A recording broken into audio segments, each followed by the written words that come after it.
Thank you. It is a real pleasure to offer my congratulations at this wonderful moment in time, an optimistic moment, a proud moment. I'm very privileged to share it with you.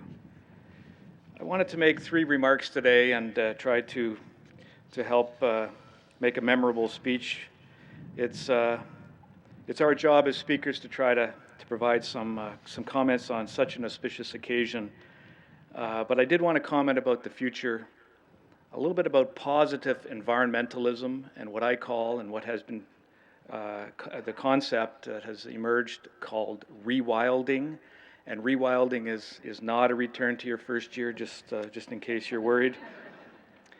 And also, my third remark is about the certainty that I have that your generation will do some amazing things. So I have attended about 50 convocations over the course of my career, and I always think the last one is the best one. The last convocation address I heard was probably the best one, or I sometimes referred to the one by Woody Allen in 1979, which, so it's either that's the best one or the one I'm giving. But his started out this way, and I quote, "More than at any other time in history, mankind faces a crossroads. One path leads to despair and utter hopelessness, the other to total extinction. Let us pray we have the wisdom to choose correctly." Now, Woody Allen has gone on to an outstanding career, and I've turned my research career as a grizzly bear scientist to a university president. And I have to say that working with grizzly bears was a very good preparation to become a university president.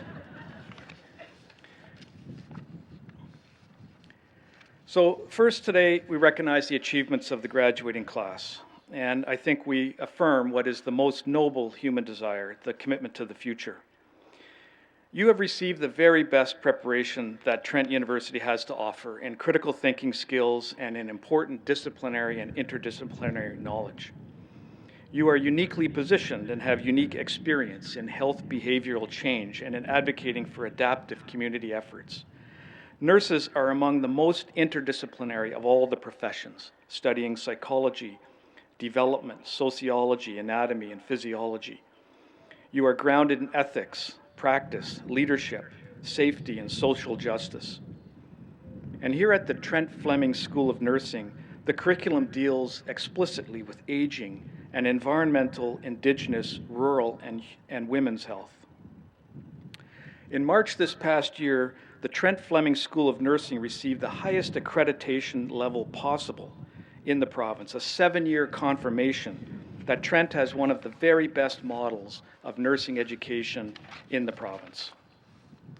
Nursing innovations include telehealth technologies that are transforming the workplace and benefiting many Canadians.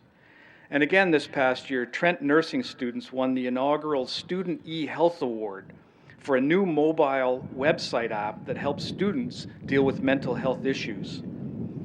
It's funny because I can remember a time when students came to university and we taught them how to use computers. The wellness model here is a vision of healthcare that looks beyond the system itself. And such a vision takes into consideration what it means to have a healthy population, as well as the root causes and social determinants of health. The Canadian Association of Nurses confirms that the concern of nursing is the promotion, maintenance, and restoration of people's health, which depends on the health of the natural world. Now, I believe with others that increasing environmental stress is leading to increasingly unhealthy societies, characterized by habitat loss, invasive species, and degradation in food and water quality. Today, more than 80% of the biosphere is under direct human influence, with at least 30% of the Earth completely dominated by people. Essentially, we pollute and destabilize the air, the water, and the land. And how did we get to this, and really, what are the solutions? So over the course of the last 18,000 years, and 18,000 years ago was about the time that Gary Boyer and I started our university careers, but this area, the very spot we're standing on, was covered in a very thick ice sheet, several kilometers thick. Later, it was flooded for really hundreds of years. A deep lake was here, And at times we've seen dense forests, open savanna, grasslands, and even taiga and tundra vegetation on this very spot. Over 30 of the large mammals that originally walked around here have gone extinct or were locally extirpated in the last 10,000 years. And by the time Champlain canoed up this river 400 years ago in the early 1600s, the area had been managed by indigenous peoples into a series of open forests and agricultural plots. That landscape was rapidly depopulated in what is one of the most tragic collisions of culture that we've ever recorded. The guns, germs, and steel invasion. The landscape then went largely undisturbed for almost 200 years. So when the real colonization began in the early 1800s, the settlers were greeted by a wall of forest, which they then proceeded to chop down and burn, leaving almost nothing in the way of original forest cover. So this spasm of destruction and carbon release was only halted by the widespread availability of inexpensive fossil fuels.